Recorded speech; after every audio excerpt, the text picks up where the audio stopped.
Hello, I'm Penny, a 29-year-old woman.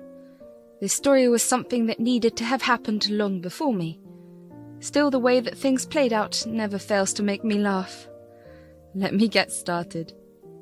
I met my husband, Jared, when I graduated college. We happened to bump into each other in the park as we were walking our dogs. Our dogs took quite a liking to each other, and that got us talking.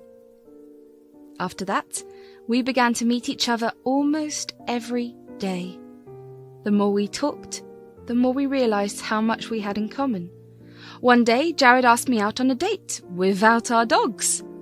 It had been a while since I had gone out on a date, so I got all dressed up. I was super nervous, but when Jared arrived at my place and I sat in his car, all my nervousness disappeared.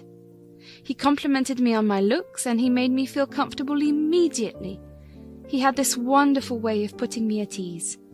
I had the time of my life on that date. That one date became many more dates after. We began to spend nights at each other's homes, just cuddling in and watching our favourite shows. It didn't take very long for us to make our relationship official.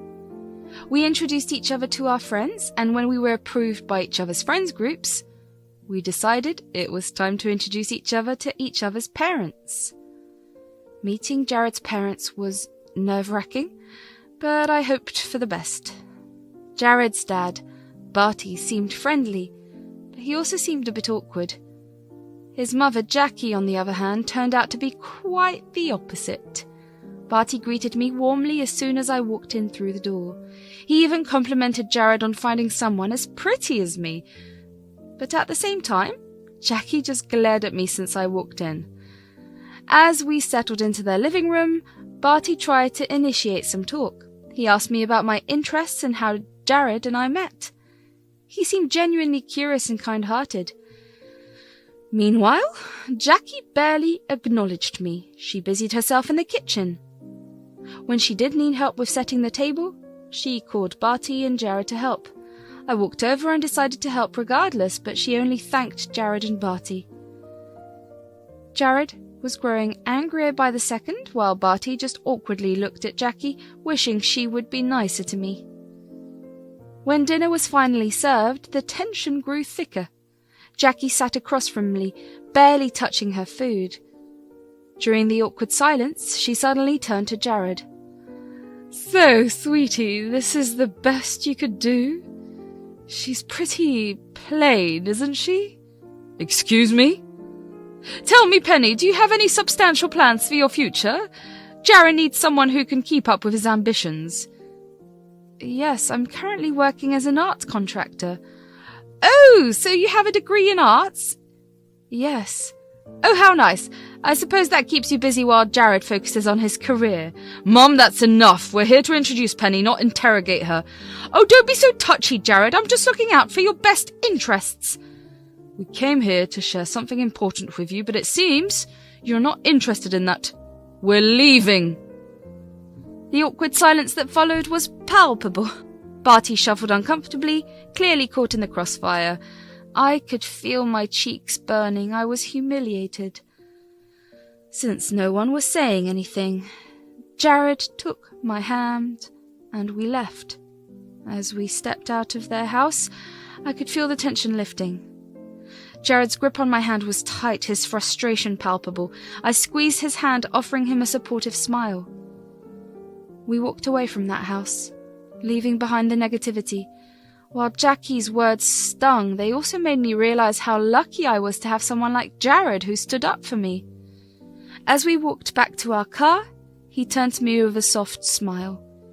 He apologized for his mother's behavior. At that moment, I knew our bond was stronger than any harsh words. We had each other's backs, and that was all that mattered. I spent the next week still recovering from whatever Jared's mum had said. I mean, those kinds of things affect you. But Jared was so wonderful and supportive of me that I was able to get over it a lot quicker than I usually would have. The weekend after we visited Jared's parents' place, I got a call from an unknown number. I was very confused because I didn't usually give out my phone number to anyone. And whoever had my phone number, I knew them. Jared was sitting next to me, so I showed him the number and he looked surprised.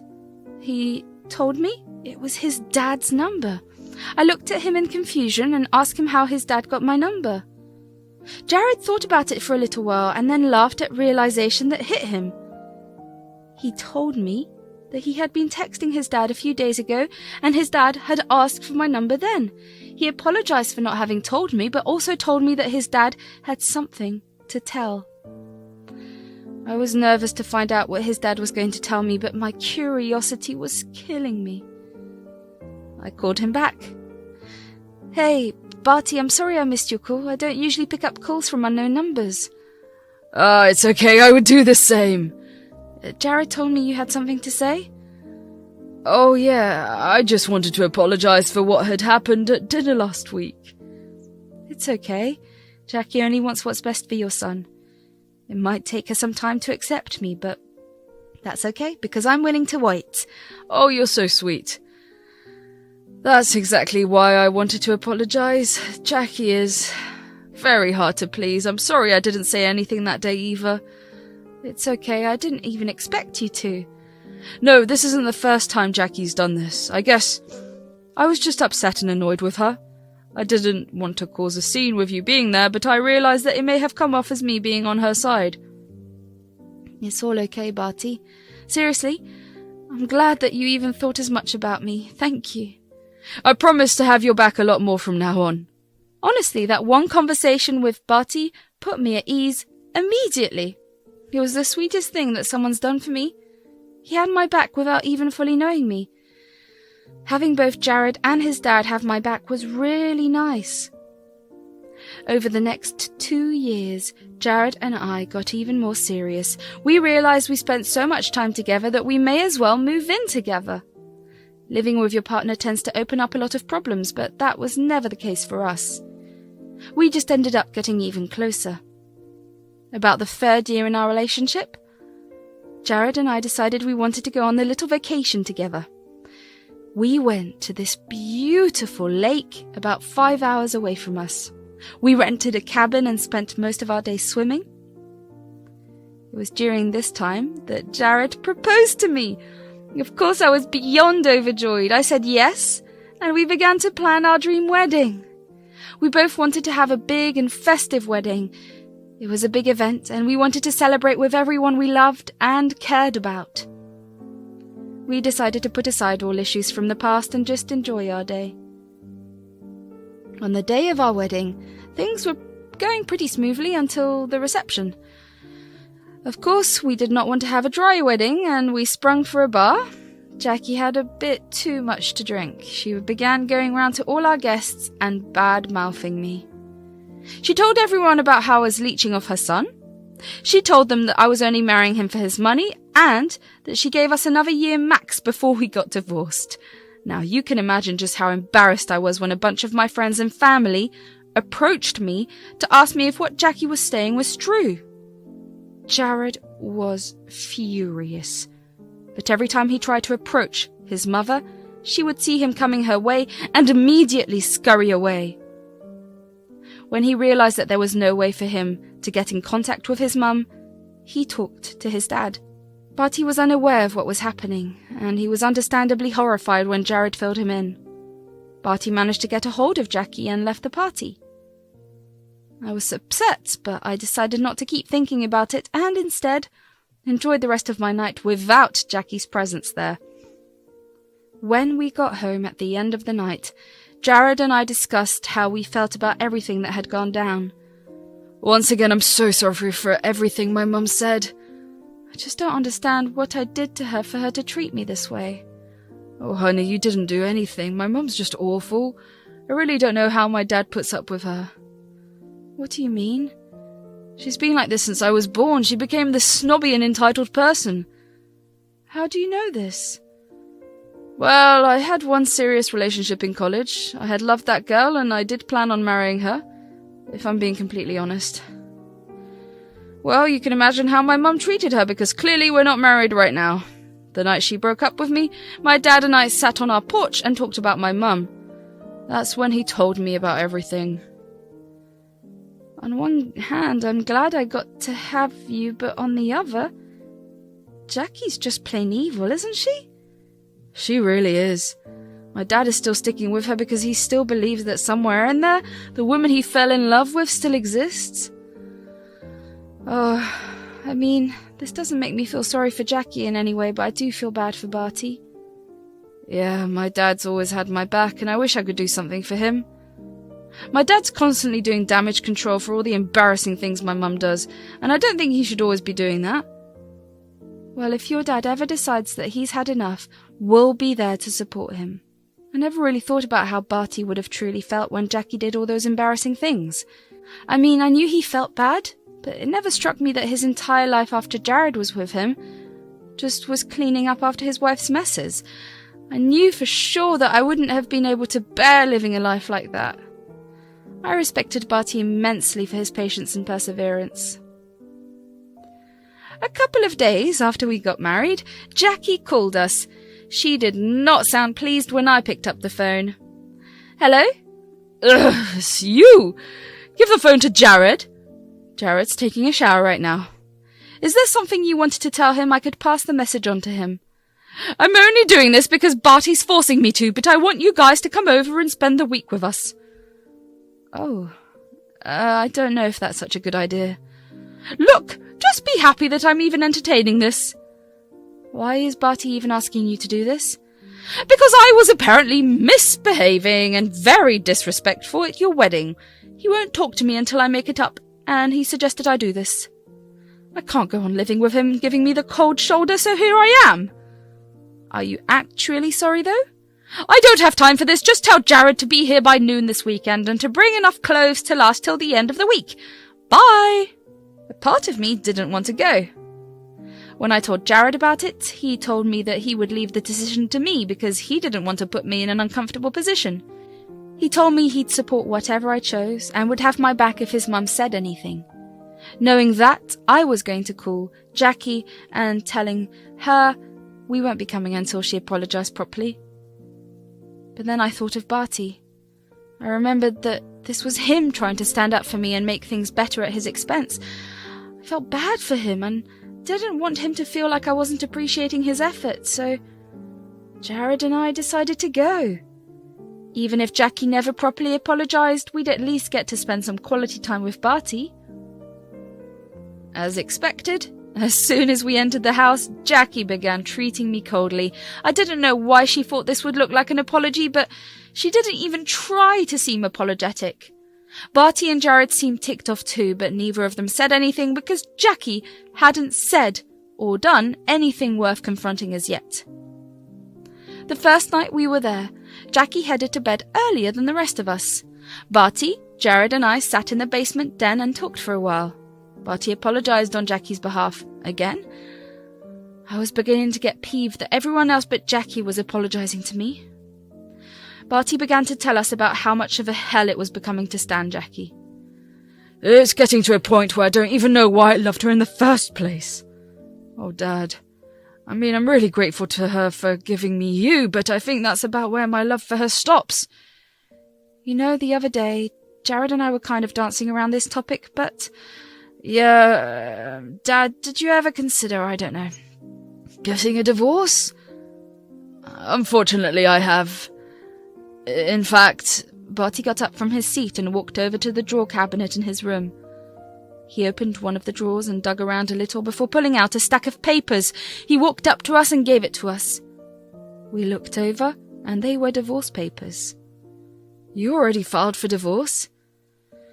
Yeah, I've been thinking about it for a while. What's stopping you? Oh, I don't know. I still hope that she'll realise how much our relationship has changed and maybe come back to me before it's too late. Oh, Barty, no matter what, we'll stand right behind you, all right? Thanks, I need any support I can get. Also, Dad, isn't it a bit risky to keep the divorce papers here in such plain sight? What if Mum finds them? Yeah, I've been living with that anxiety since I got them, but it's the only place in the house your mum barely comes into. How about you give it to us? We'll keep it safe. Yeah, that will work. Thanks again. Of course, Dad. we ended up going to bed pretty late. By the time Jared and I went up to our room, it was almost 3 a.m. and both of us were exhausted.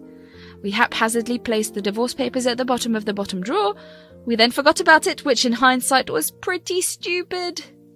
The next day, Jackie went back to her rude self. She began to make snide remarks and constantly found ways to insult me. She would yell at me for not helping her around the house, but whenever I did help her, she would complain about or make fun of me for the way I did the work. At mealtimes, she would purposely start talking about things that clearly made me uncomfortable, like my salary or the values I was brought up with, considering I was leeching off her son. Jared and Barty would want to say something, but I would always shoot them looks to stop them. I didn't want them interfering anymore. I was tired of everyone else doing Jackie's work for her. Jackie was getting away with everything because she always had Jared and Barty cleaning up the messes she made. With Jared and Barty not saying anything to her, she became even more unhinged. I realized she just did all these things because she wanted a reaction, and when she didn't get any, she became worse. The worst of all was 2 nights before we were supposed to leave. We were having dinner. Barty, Jared and I were just trying to finish eating fast enough and escape. It had become a regular thing for us to sit in the basement and just talk every night. But of course, Jackie needed to talk and say something rude. "You guys want to know what I found out the other day?" "Jackie, if there's going to be something rude or offensive, no one wants to know." "Oh hush, it's really interesting, I promise." "Fine, what is it, Mum?" "I found out that you guys hate Penny. See, Penny, your father-in-law and husband hate you as much as I do." "Excuse me? What are you talking about?" "Well, first of all, you guys stopped standing up for her. Secondly, don't think I don't know about how you guys escaped to the basement to talk every night. Does Penny know? And lastly, I saw the divorce papers in your drawer. Jared, you went snooping in our room? Is that really what you're focusing on? Your husband is going to divorce you. I was right. I predicted right." "That is enough, Jackie. It's gross enough that you violated their privacy, but it's another thing to be completely unapologetic for all the harm you did on their special day." "Barty, please. I have nothing to apologize for. Everything I said is coming true. I was right that these two would never last past a year." "Enough, Mum. Penny and I are going back into our room and we'll leave tomorrow morning. I'm tired of you." When we got to our room, Jared and I burst out laughing. We couldn't believe that Jackie had found the divorce papers Bart was going to give her and thought it was Jared's. The irony and absurdity of it all was hilarious. I mean, we were still upset and still planned to leave the next morning, but it was still funny to think about. But our plans to leave the next morning were interrupted by a knock on our door from Barty. He begged us to stay until the end of our stay because he planned on giving Jackie the divorce papers. He wanted us to be there as moral support. Of course, we couldn't say no to that. We wanted more than anything to see Jackie's reaction to the whole thing. Jackie was oblivious to everything that was happening. She did not sense the shift in the atmosphere around us. Jared and I were practically hopping with anxiety and excitement. Barty was even more reserved and he seemed like a nervous wreck. By the time dinner came, Barty seemed to have calmed himself down. Jackie continued talking about her findings from yesterday. She looked at me smugly and continued to talk down to me. It took every ounce of self-restraint to not break character at the moment and reveal Barty's plan, but eventually Barty had had enough and he stood up. "What are you doing, Barty?" "I've had enough. I'm done with you. I can't keep living like this." "What are you talking about?" "I want you out of my house in 2 weeks." "Why are you divorcing me? Is it because of this witch Penny? You did this, didn't you?" "Enough! I've been cleaning up after you for years. I can't keep living my life like this. I deserve more than someone who values themselves more than their partner." "Oh, please, I've done so much for you." "Yeah, you definitely did a lot to me, because to lose a lot of my relationships with people I love." "You're making a mistake." "I don't care. I just know that without you here, my life's quality will increase, and that's all I want." Jackie then started to cry and plead, but it was hard to sympathize with a woman who took so much pleasure in causing others pain. We took Barty with us, back to our place, so he wouldn't have to deal with Jackie anymore. Jackie tried to contest the divorce, but Barty and she had signed a prenup at the time of marriage, so there's not much for Jackie to fight for. Barty has officially started living his life on his own terms. He looked happier and felt a lot freer. Jackie has moved out to God knows where. We didn't mind not knowing. Our wounds are still relatively fresh, but the twist of events does bring a smile to our faces. I guess if there was one thing I want you to take away from this experience of mine, it's to always stand up for yourself and never let anyone walk all over you. You never realize the extent of the damage someone causes you until you leave them. It may be a scary step to take, but it will be something that you will never regret. Thank you for listening.